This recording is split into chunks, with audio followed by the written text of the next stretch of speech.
নমস্কার বন্ধুরা, কেমন আছেন সবাই? গ্রামের ছেলে ব্লগে আপনাকে স্বাগত জানাই।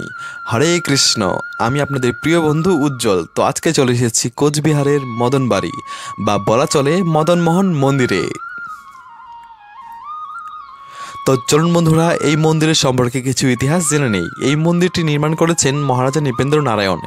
এই মন্দিরটি নির্মাণ করতে সময় লেগেছে 1885 থেকে 1889 সাল পর্যন্ত।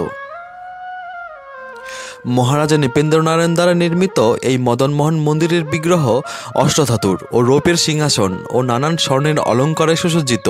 ওই বিগ্রহের অনেক নাম, যেমন মদনমোহন, বংশীধারী, লক্ষ্মীনারায়ণ।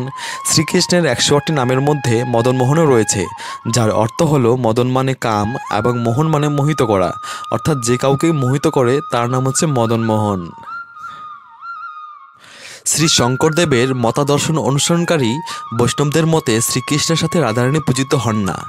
তাই এই মত অনুসারে একই অঙ্গে শ্রীকৃষ্ণের দুই রূপ। তাই এই বিগ্রহের আরেক নাম হচ্ছে লক্ষ্মী ও নারায়ণ। এই বিগ্রহের আরেকটি নাম রয়েছে, যেমন বংশীধারী। এই বিগ্রহের হাতে বংশী রয়েছে বলে ভক্তেরা এই বিগ্রহকে বংশীধারী বলেও ডাকে।